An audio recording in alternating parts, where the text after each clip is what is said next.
마태복음 26장 31절에서 56절까지 이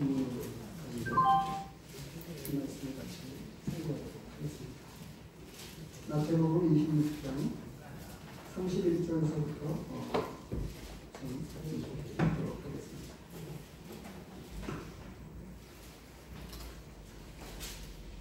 그때에 예수께서 제자들에게 이르시되 오늘 밤에 너희가 다 나를 버리리라. 기록된 바 내가 목자를 치리니 양의 떼가 흩어지리라 하였느니라. 그러나 내가 살아난 후에 너희보다 먼저 갈릴리로 가리라. 베드로가 대답하여 이르되 모두 주를 버릴지라도 나는 결코 버리지 않겠나이다. 예수께서 이르시되 내가 진실로 내게 이르노니 오늘 밤 가굴기 전에 내가 3번 나를 부인하리라. 베드로가 이르되 내가 주와 함께 죽을지언정 주를 부인하지 않겠나이다 하고 모든 제자도 그와 같이 말합니다.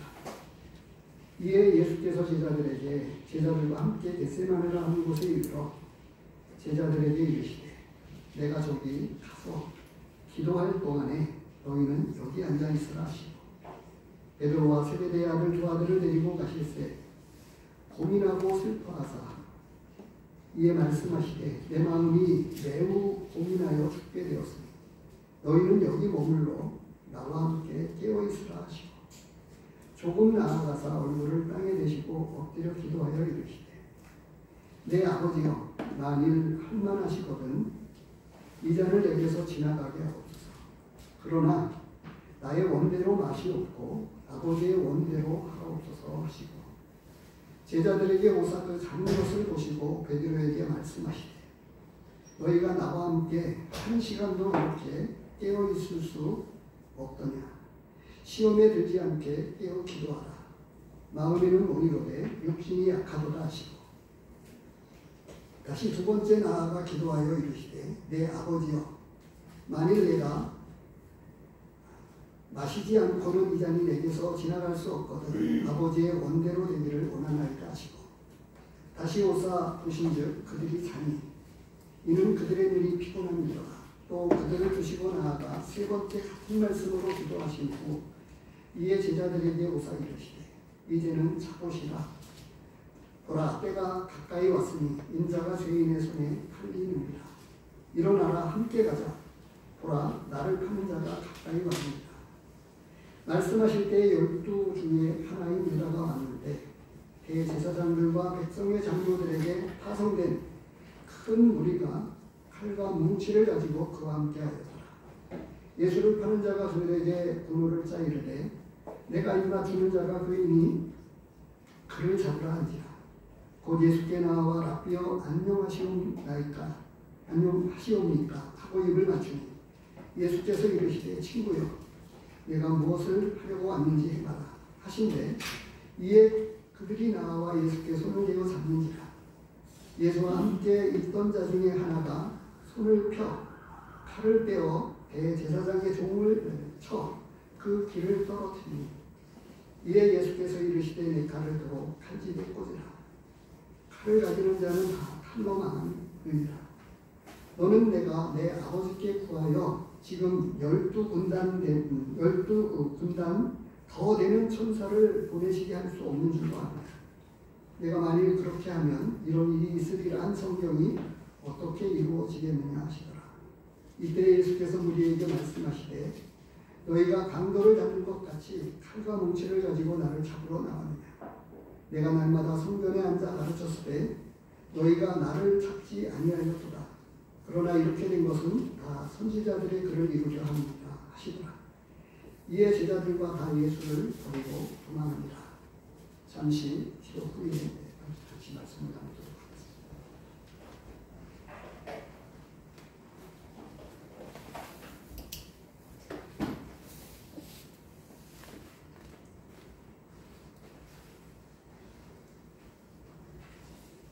하나님 아버지, 오늘 이 말씀 가운데서 우리에게 말씀하시고자 하시는 그 말씀을 풀어주시고 우리 각 사람에게 믿음대로 이 말씀을 듣게 하시고 깨닫도록 함께해 주시옵소서. 마칠 때까지 주의 말씀을 대원할 때에 두렵고 떨린 가운데서 성령을 의지하기 원하오니 도우시기를 원합니다. 예수님의 이름으로 기도합니다. 아멘. 오늘 이 말씀을 가지고 우리는 한없이 연약합니다 라고 하는 제목으로 같이 이 말씀을 나누도록 하겠습니다. 오늘 본문에는 세 가지의 장면이 나오고 있습니다. 하나는 예수님께서 베드로에게 3번 나를 부인하겠다 하는 말씀을 하는 한 장면이 나오고요. 또 다른 하나의 장면은 이제 곧 임박한 이 십자가의 고난과 죽음과 이어서 부활까지 이런 십자가의 고난을 생각하면서 예수님께서 너무 고민하고 힘들고 어려워서 겟세마네 동산에서 함께 제자들과 함께 올라가서 기도하기를 원했는데 제자들이 다 졸았고 그리고 예수님만 홀로 오늘 이 마태복음에서는 그 장면이 안 나옵니다만 땀방울이 핏방울이 되도록 기도하셨습니다. 너무 처절하게 기도하셨어요. 그런 장면이 두 번째 장면입니다.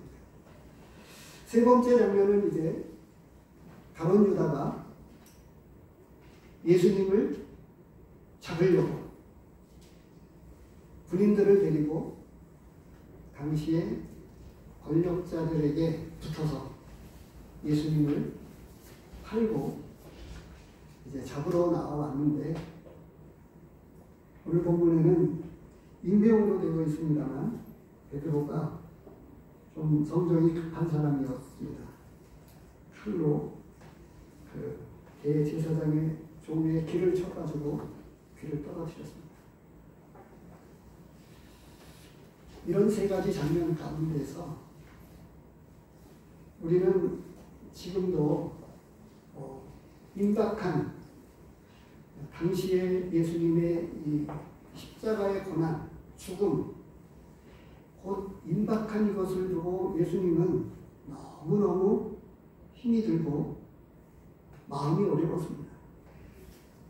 그래서 이것을 정말 피하고 싶었는데 그리고 이런 일들에 앞서서 제자들을 더 깊이 생각을 했습니다. 베드로의 장면이 더 특별하게 언급이 되어 있습니다만 35절에 보면 제자들 모두가 다 부인하지 않겠다고 했지만 다 나중에 보면 부인했고 다 도망갔습니다. 3번 나를 부인하리라 하는 이런 제자들을 측인히 여기시는 주님의 마음이 있습니다. 그리고는 또 함께 기도하기를 원했지만 육신이 연약해서 잠들어 있는 제자들을 향한 그 측은한 마음을 가지고 40절에 보면 이렇게 되어 있죠. 너희가 나와 함께 1시간도 이렇게 깨어 있을 수 없더냐. 이런 말씀을 하셨지만 제자들을 측은히 여기는 말씀이었어요. 책망보다는 측은히 여기는 마음이 더 강했습니다. 그래서 또 다른 말씀에는 육신이 약하도다 이렇게 말씀하시기도 하셨습니다. 베드로가 대제사장의 종의 귀를 칼로 베어버린 사건이 있었지만 이렇게 성질이 급한 또 육신으로 이렇게 화를 내고 칼을 들면 칼로 드는 자는 칼로 망한다 이렇게까지 말씀하시고 또 다른 구절에는 이것까지 참으라 이렇게까지 말씀을 하셨어요. 그래서 자신의 그 예수님 사람이신 자신의 입장보다는 여전히 이 모든 장면에는 물론 두 번째 장면에서 정말 고민하고 죽게 되었다고 이 잔을 피하고 싶다고 너무너무 애처롭게 하나님 앞에 간절히 기도했던 그 마음을 우리는 다 이해할 수 없습니다. 우리는 오늘 이런 가운데에서 특별하게 예수님이 제자들을 측은히 여기셨던 그 마음을 조금 엿보면서 이렇게 제목을 정해보았습니다. 우리는 한없이 연약합니다. 사람은 어느 누구도 믿어서는 안 됩니다. 그 어떤 사람들, 성경에 나오는 믿음의 사람을 열거할지인데 부족한 면만 확대시켜 놓고 보면 그 모든 사람이 말씀이 있는 대로지요. 모든 사람이 죄를 범하였음에 하나님의 영광에 이르지 못하더라 라고 말씀한 대로 모든 사람이 다 죄인입니다. 그리고 내세울 만한 게 없습니다. 믿음의 조상 아브라함으로부터 다윗의 아들로 오신 예수님, 그런데 이 다윗마저도 보면 어떻습니까? 그 다윗의 어떤 이야기를 하기도 그렇죠. 삼손 사사였지만 얼마나 부끄러웠습니까? 솔로몬 역대 가장 부를 누렸던 왕이었지만 어떤 면에서 실패한 왕이었고 부끄러운 모습뿐이었습니다. 여전히 우리는 그런 연약한 가운데 있습니다. 그래서 사람을 절대 믿어서 안 됩니다. 사람 편에는 절대 서서 안 됩니다. 사람을 따라서도 안 됩니다. 유명하다고 하는 지금 이 땅에 하나님의 교회를 돌보고 섬기고 있는 인도자들, 목사님들 또 많이 있지만 그러나 말씀할 때 베레아 사람들처럼 사도행전에 나오는 베레아 사람들처럼 어떻게 해야 되죠? 말씀이 그러한가 하여 그래서 말씀을 확인하고 그래서 여전히 우리 성도님들이 본문에 집중하시기 바랍니다. 제가 행여나 새길로 빠져나갈지라도 우리 성도님들이 본문에 주목하시고 본문이 말하고자 하는 그 음성을 본문을 통해서 직접 들으시기를 간곡하게 부탁을 드립니다. 첫 번째로 보면 제가 약함을 인정하십시오 라고 그랬습니다. 얼마나 베드로가 자신있게 이야기합니까? 3번 나를 부인하겠다 이렇게 예수님이 말씀하셨으면 네, 조심하겠습니다. 정말 나는 오늘도 예배 시간에 그것을 읽었습니다만 우리 속에는 선한 것이 없습니다. 사도 바울이 고백했고 하나님의 말씀으로 우리에게 기록할 만큼이나 사도 바울의 그 고백을 하나님의 말씀으로 세우실 만큼이나 하나님께서 우리를 너무 잘 아세요. 다시 한번 볼까요? 마태복음 로마서 7장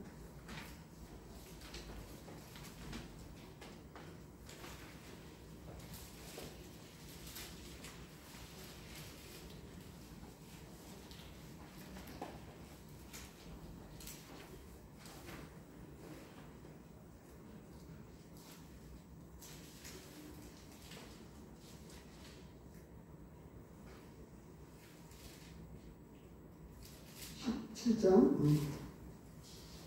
17절입니다. 15절서부터 먼저 보겠습니다. 내가 행하는 것을 내가 알지 못하노니 곧 내가 원하는 것을 행하지 아니하고 도리어 미워하는 것을 행하니라. 17절 이제는 그것을 행하는 자가 내가 아니요 내 속에 거하는 죄이다. 내 속 내 육신에 선한 것이 거하지 아니하는 줄을 아노니 원함은 내게 있으나 선을 행하는 것은 없노라. 이게 사도 바울의 고백이었으며 그 고백을 하나님께서 하나님의 말씀으로 사용하실 만큼 영적인 진리입니다. 그래서 이 말씀에 보면 그 고린도후서 1장에서도 또 같은 말씀을 말씀해 주고 있는데요. 고린도후서 1장 19절 말씀을 잠시 찾아보겠습니다.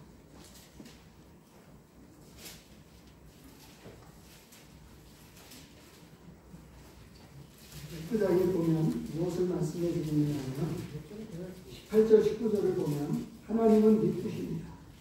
우리에게 너희에게 한 말은 이해하고 아니라 함이 없노라. 우리 곧 나와 실로아노와 디모데로 말미암아 너희 가운데 전파된 하나님의 아들 예수 그리스도는 이해하고 아니라 함이 되지 아니하셨으니 그에게는 이해만 되었느니라. 그래서 우리가 장담할 수 있는 말이 아무것도 없고요.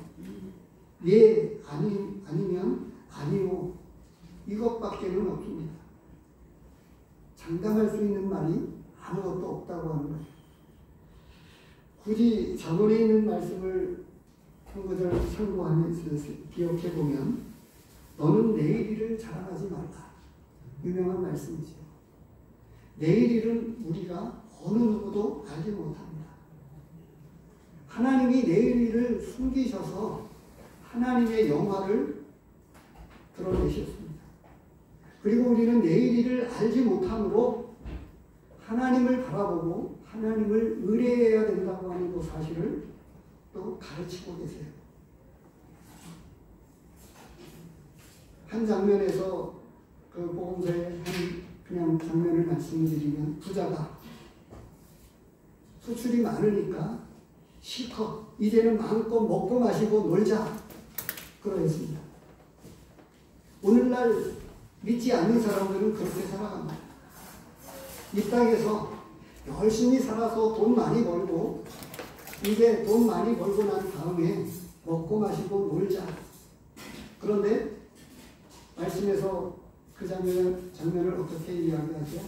오늘 밤 내 영혼을 도로 찾으리니 그러면 내가 준비한 것이 누구 것이 되겠느냐 이렇게 말씀하셨어요.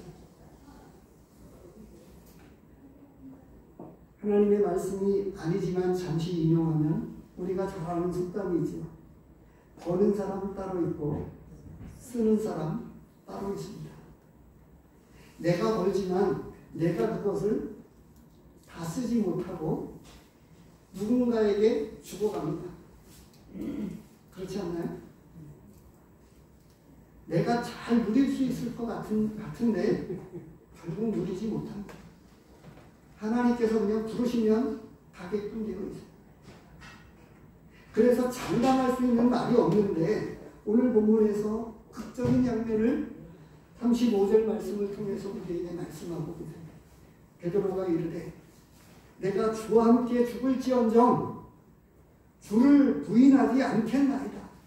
얼마나 담대한 고백입니까? 그런데 이 장면을 또 좋게 긍정적으로 보면요. 이런 장면이 있어요. 예수님께서 무리를 걸어오실 때에 나도 걷게 하소서 그랬거든요. 그래서 제자들 가운데에서 지금 이 땅에 살아가는 사람들 가운데에서 역사 이래로 무리를 걸은 사람이 있는데 예수님 말고요. 베드로가 걸었습니다. 의심하다가 다시 빠졌습니다만 유일하게 믿음을 가지고 나도 걸어보겠다고 예수님 나도 무리를 걸어오게 하소서 요청했었을 때 그러면 걸어오라 라고 이제 주님의 말씀을 의지해서 걸었을 때에 유일하게 사람인 베드로가 무리를 걸었던 사람. 믿음을 가지면 그래서 말씀이 있는 대로 능치 못함이 없습니다. 믿음이 능치 못함을 하나님의 능력으로 이루게 하시고 그리고 말씀을 의지하면 이런 놀라운 일이 일어납니다. 그런데 문제는 과신하면 문제가 생기는 거죠. 과신하면. 그래서 인정해야 합니다. 우리는 얼마나 한없이 연약한 존재인지를 아무것도 우리는 장담할 수 있는 말이 결코 없습니다. 그래도 우리는 때에 따라서 부득이하게 어떤 일을 이야기하지요.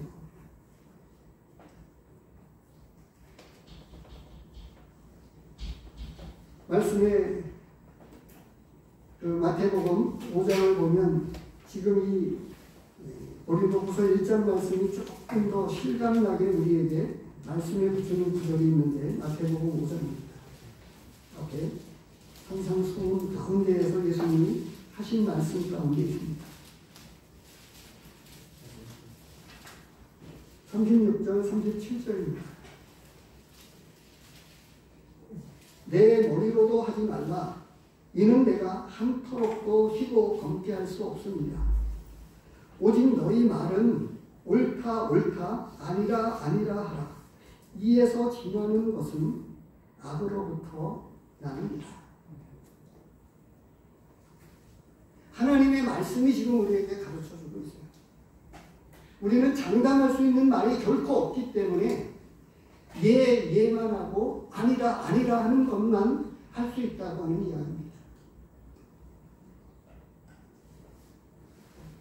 또 다른 말씀에는 섰다 하는 자는 넘어질까 조심하라. 이렇게 되어 있어요. 섰다 하는 자는 넘어질까 조심하라. 왜 그런지 아십니까? 그만큼 우리는 연약한 존재예요. 그 말씀 내용이 그렇지만 그 말씀을 하게 된 배경을 잠시 보면 고린도후서 10장입니다.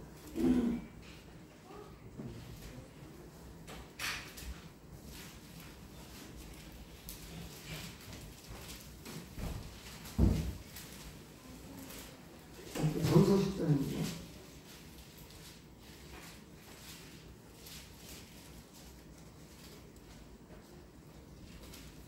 10장에서부터 쭉 보면 이스라엘 백성들을 예를 들어서 이야기해요. 그런데 그 다수가 악을 즐겨 했습니다. 그래서 6절에서부터 이렇게 말씀을 하시는데요. 10장 6절입니다. 이러한 일은 우리의 본보기가 되어 우리로 하여금 그들이 악을 즐겨하는 것 같이 즐겨하는 자가 되지 않게 하려 함이니라고 말씀하시면서 그들 가운데 어떤 사람들과 같이 너희는 우상 숭배하는 자가 되지 말라. 기록된 바 백성이 앉아서 먹고 마시며 일어나서 뛰는다 하는 바 같습니다. 그들 중에 어떤 사람들이 은행하다가 하루에 2만 3천 명이 죽었나니 우리는 그들과 같이 은행하지 말자. 그들 가운데 어떤 사람들이 주를 시험하다가 내게 멸망하였나니 우리는 그들과 같이 시험하지 말자. 그들 가운데 어떤 사람들이 원망하다가 멸망시키는 자에게 멸망하였나니 너희는 그들과 같이 원망하지 말라. 그들에게 일어난 이런 일은 본보기가 되고 또한 말세를 만난 우리를 깨우치기 위하여 기록되었습니다.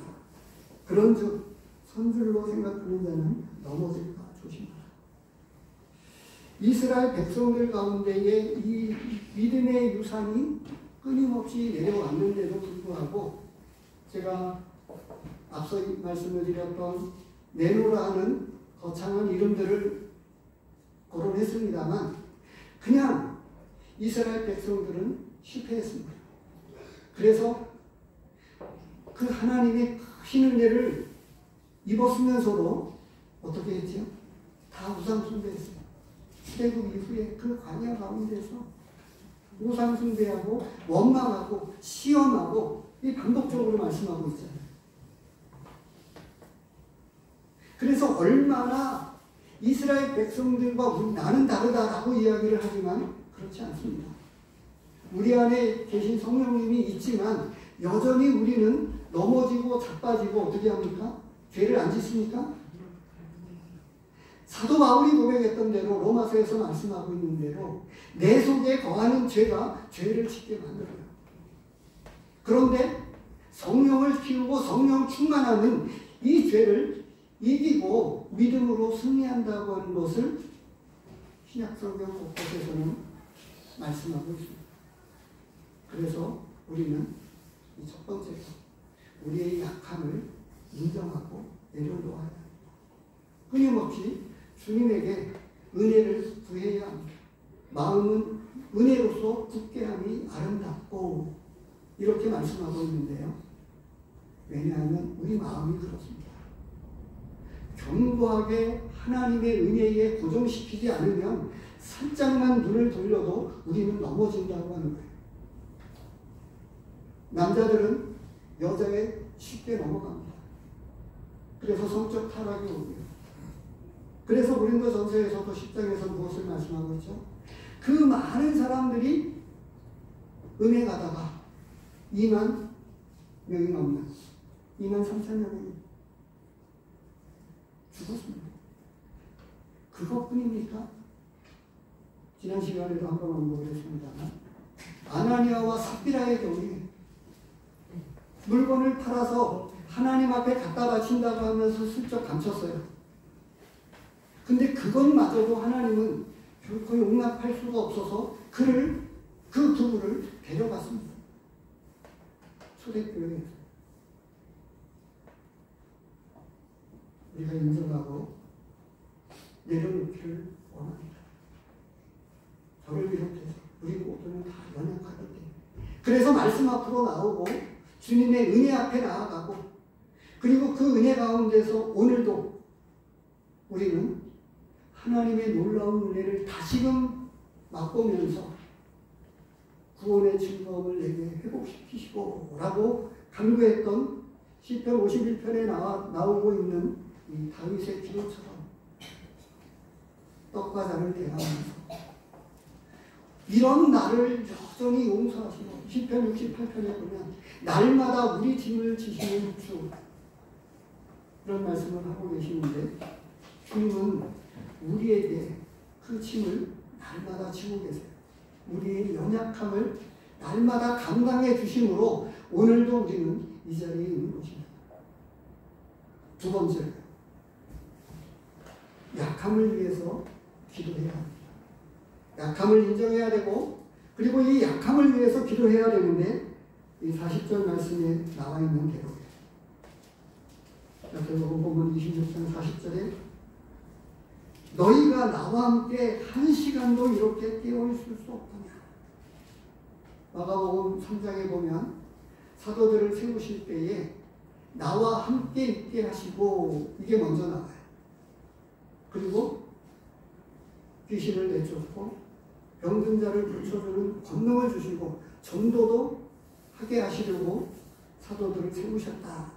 이렇게 말씀을 하고 계시는데 주님은 그 고통에 여기에 장면에서 조금 보시기 바랍니다. 36절과 38절 사이에 약간의 간격이 있어요.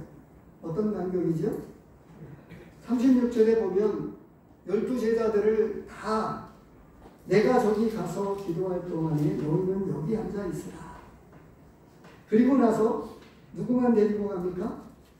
베드로와 세베대의 두 아들을 데리고 올라가셨어요. 나머지 제자들은 다 놔두고 그리고 데리고 온 제자들에게 진짜 속마음을 이야기하셨어요. 그래서 36절과 38절 사이에는 약간의 간격이 있는 겁니다. 제가 간격이라고 표현했던 표현을 이해가 되시죠? 내 마음이 매우 고민하고 죽게 되었으니 너희는 여기 머물러 나와 함께 깨어있으라. 나와 함께 깨어있으라.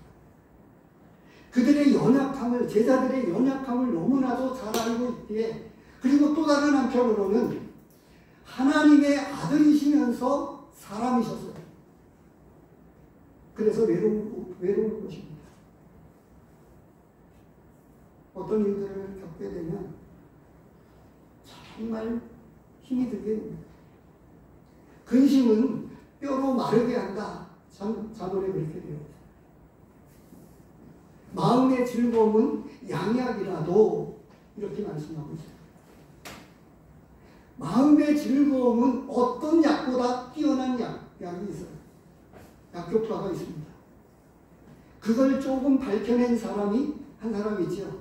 엔돌핀이라고 하는 거. 어떤 마취제보다 뛰어나고 어떤 약효보다 좋은 효과가 있는데 엔돌핀이라고 하는 놀라운 물질이 우리 안에 있다. 근데 그것 때문에 사람들이 어떻게 하죠? 마약에 빠지는 거예요. 마약에. 마음의 즐거움을 위해서 마음에 빠지고 춤에 빠지고 술에 빠지고 빠지는 거예요. 그러다가 회가 망신하는 거죠. 몸 버리고 자신의 생명도 버리고. 하나님은 계속해서 이 세상 사람들에게 무엇을 원하느냐 하면 이렇게 먹고 마시고 죽으면 안 된다. 살 길이 있으니까 내게로 와라. 이렇게 늘 초청하고 계시고 수고하고 무거운 짐 자들아 다 내게로 오라. 사람들은 저마다의 취미 생활을 하면서 또 저마다 자신의 좋아하는 일들을 하면서 쾌락을 누립니다. 그러나 믿음의 사람들은 어떻게 했습니까? 쾌락 사랑하기를 버리고 하나님의 문지기로 있는 것이 좋사오니 라고 고백을 하였습니다. 그래서 예수님은 이 주변점 장면을 통해서 우리의 약함을 붙들고 계시고 기도하고 계시는 것을 누가복음에서 같은 장면을 가지고 말씀하고 있습니다. 누가복음 22장을 보십니다.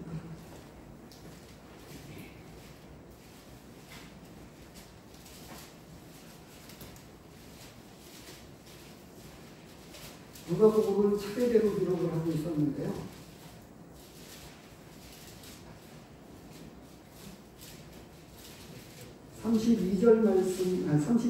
31절 말씀을 보고 33절 말씀을 보려고 했는데 역으로 제가 바꿔서 33절을 먼저 보도록 해요. 그가 말하되 주여 내가 주와 함께 오게도 죽는 데에도 가기를 각오하였나이다. 앞에 언급했던 내용이 나오죠. 그런데 뭐냐 하면 31절에 시몬아 시몬아 보라 사단이 너희를 밀가부르듯 하려고 요구하였으나 그러나 내가 너를 위하여 내 믿음이 떨어지지 않기를 기도하였노니 너는 돌이킨 후에 내 형제를 붙게 하라. 우리의 연약함을 주께서 붙드시고 긍휼히 여기시고 기도하시고 계시기 때문에 우리가 붙어 있는 거예요. 연약한 가운데 붙어 있는 거예요. 그런데 주일날만으로는 만족하지 않기를 바랍니다. 개인적으로 늘 말씀 안에 만나고 기도로 만나서 하나님과 교통하고 마음의 어려움을 하나님 앞에 내려놓고 하나님 앞에 나아가면 하나님의 무궁한 그 보화와 영적인 그 깊은 충만한 것들로 우리를 채우십니다. 언제 행복하십니까? 진짜 마음의 기쁨이 어디에서부터 나오지요?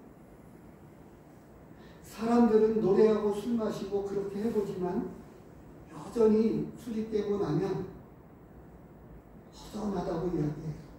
허전하다. 오늘 주보에 실린 한 장면을 놓고 보면 그 마음의 허전함을 뭔가 그래도 찾을만 하다고 생각해서 도덕경을 읽었다고 하는 이야기가 나오지 않아요? 그런데 이 영적인 기쁨이야말로 샘솟는 기쁨이 있다고 하는 것을 영적 체험을 가진 분들은 다 알고 있는 거예요. 그래서 예수님은 나와 함께 한 시간도 이렇게 깨어 있을 수 없느냐. 날마다 우리 짐을 져주십니다. 68편 말씀을 조금 전에 언급했는데요. 여전히 누가복음 22장 말씀을 펼쳤으니까 22장 46절을 보시기 바랍니다. 이르시되 어찌하여 자느냐 시험에 들지 않게 일어나 기도하라. 그래서 우리의 연약함을 가지고 하나님 앞에 나아가서 하나님이 예수님이 우리를 먼저 붙드시고 기도해 주시지만 우리 자신이 하나님 앞에 내 약함을 가지고 나아가서 기도해야 된다고 말씀하고 있습니다. 한 주 안 나오면 사단이 틈을 탑니다. 이걸 좀 장면을 확대시켜서 말씀을 드리면요. 초등학교, 중학교, 고등학교, 군대 시절의 옛 전우들, 아주 절친이라고 생각했던 친구들이요. 10년을 지나고 만나면 어떻게 되죠? 알 수 없는 벽이 시간이 흘러가면서 막혀버립니다. 이전에 그 반가움은 여전히 있는 것 같은데 무언가 서먹함이 여전히 같이 존재해요. 그래서 속담이 있는 대로 안 보면 마음조차 멀어진다 라고 하는 외국 속담이 있는데, 그래서 자주 만나야 되고 우리는 날마다 주님 앞에 나아가야 합니다. 기도해야 됩니다. 우리의 약함을 가지고 하나님 앞에 나아가서 기도하시기를 바랍니다. 끝으로 우리의 약함을 대신에 우리가 약해지면요, 육신으로 영적이지 못하면 이것을 대신할 대체물을 찾게 돼요. 사람은 어떻게 되죠? 세 번째 장면에서 잡으러 나아올까, 그 손을 넣으시고 이 장면을 요한복음 18장에 보면 무엇을 기록해 주고 있냐면요, 지금은 이 마태복음이나 누가복음이나 이런 곳에서는 극적인 장면만 조금 이렇게 보여주고 있는데, 요한복음은 보이지 않는 은밀한 부분들을 조금 기록을 해주고 있어요. 4절서부터 보면, 3절서부터 보겠습니다. 유다가 군대와 대제사장들과 바리새인들에게서 얻은 아랫사람들을 데리고 등과 횃불과 무기를 가지고 그리로 오는지라. 예수께서 그 당할 일을 다 하시고 나아가 이르되 너희가 누구를 찾느냐? 대답하되 나사렛 예수라 하고 이르시되 내가 그니라 하시니라. 그를 파는 유다도 그들과 함께 섭니다. 예수께서 그들에게 내가 그니라 하실 때에 그들이 물러가서 땅에 엎드러 섰지는지라. 이에 다시 누구를 찾느냐고 물으시되 그들이 말하되 나사렛 예수라 하거늘. 무슨 이야기냐면요, 이 요한복음에 기록되는 또 다른 측면은 유다가 예수를 팔았잖아요. 그런데 앞에 진두지휘해가지고 저 사람이 예수니까 예수님을 잡으십시오 이렇게 하지 못했다고 하는 거예요. 감히 나서지 못했어요. 유다가. 예수님이 어떻게 했어요? 내가 그다. 너희가 찾는 나사렛 예수가 바로 나다. 내가 그니라. 이렇게까지 자청해서 나왔는데, 그렇게 예수님께서 말씀하실 때 감히 잡지 못하고 그들은 넘어지고 자빠졌습니다. 겁을 냈어요. 12영이나 되는 천사를 가지고 그들을 잡을 수 있었지만, 누가복음에 보면 이것까지 참으라 이렇게 되어 있어요.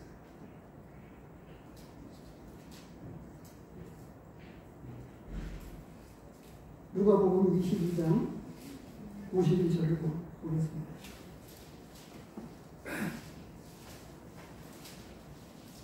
(50절) 51절을 같이 보겠습니다. 50절. 그 중에 한 사람이 대제사장의 종을 쳐 그 오른쪽 귀를 떨어뜨리니라. 예수께서 일러 이르시되 이것까지 참으라 하시고 그 귀를 만져 낫게 하시라. 그리고 나서 말씀하셨어요. 칼로 일어서는 자는 칼로 나간다. 이렇게 되어 있습니다.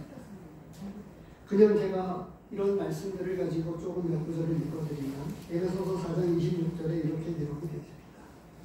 돈을 내어도 죄를 짓지 말며 해가 지도록 분을 품지 말고, 이렇게 되어 있어요.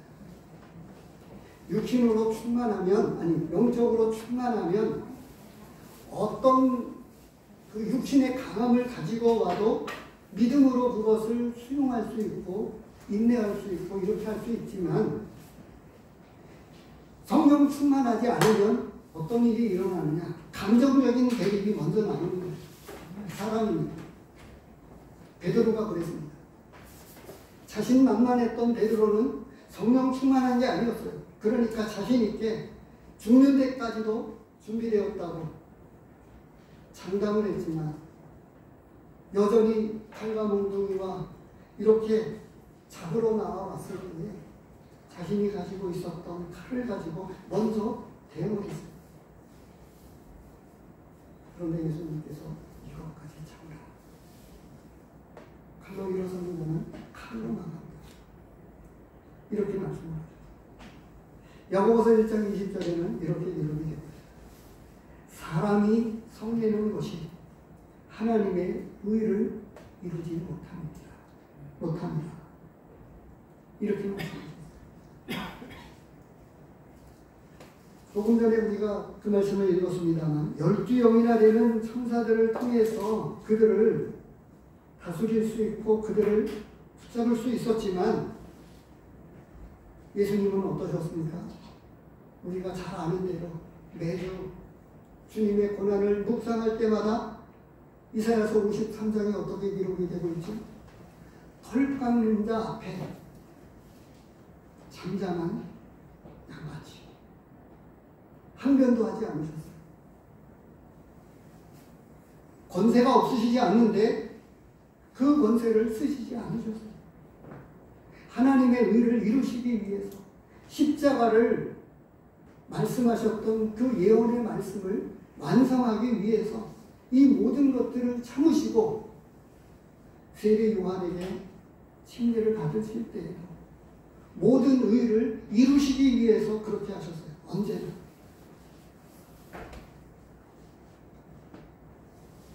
그래서 우리는 이것까지 참아야 되고 우리가 결코 성령 충만하지 않으면 두 가지입니다. 성령 충만하거나 육신 충만하거나 둘 중에 하나예요. 성령 충만하면 감정적으로 대립하거나 성내지 않고 성령 충만하면 용납하고 받으면서 인내하고 수치와 모욕까지 감당하셨던 예수님처럼 알면서 참는 겁니다. 무엇을 위해서요?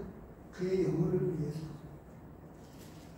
믿지 않는 사람에게 대응해봐야, 그리고 이것을 조금 저속하게 표현하면 이런 거예요. 어린아이가 까분다고 어린아이하고 싸울 수 있어요? 창피한 거잖아요.